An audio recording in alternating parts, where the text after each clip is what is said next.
Hey, so I thought I'd make this video about channeling and why I don't think you should rely on channeling. There are a few dangers to it, and you really need to kind of be aware of what you're really doing. So if you think of this 3D reality as like layer 1, and then above that you have layer 2, let's say 4D, fourth dimension astral realm, or the astral plane. Now when you channel, usually you're channeling and communicating with entities in that fourth dimensional astral realm. Now the problem with that is that you don't know, or at least your person who's doing the channeling for you, if you're not doing it yourself, don't know what and who they're calling in for these channeled messages. It's very hard to know that.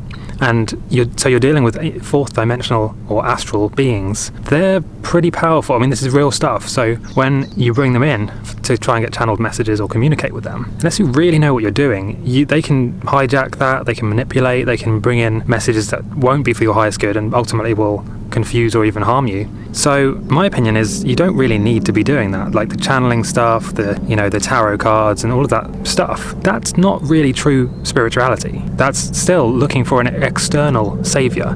That's looking for something outside of yourself to give you the answers, the quick fix, the magic bullet.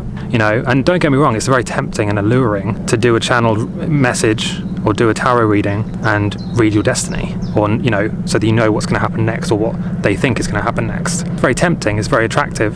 The idea of telling the future, this has always been attractive, but it's not. You're still going outside of yourself. Your attention is still going in the opposite direction from where it should be going, which is inwards to your inner self.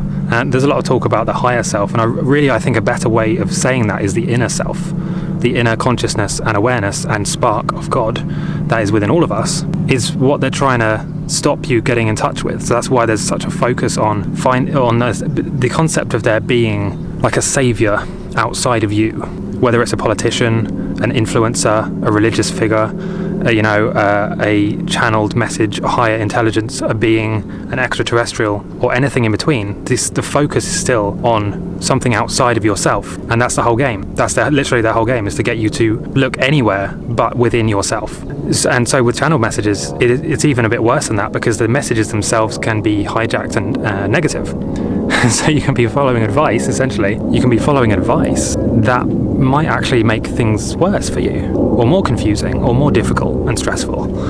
And so then you're left in an even more confusing situation. You're still not looking inwards, and you can blame whatever that external thing is. So yeah, and I know I've talked about channeling in the past. I don't think I've really promoted it as such, or at least on this channel, probably not on the other channel either.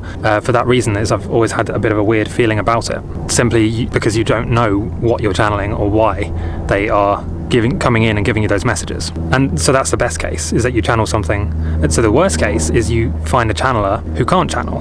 And so the messages are even more distorted because it's coming from their subconscious, their expectations, your expectations, or just made up. And again, that's going to lead you off track as well. So in my opinion, you don't need it. And I know that's a bit controversial, especially for a spiritual channel to say, but I'd like to know what you think about this. So leave a comment, and I'll see you next time.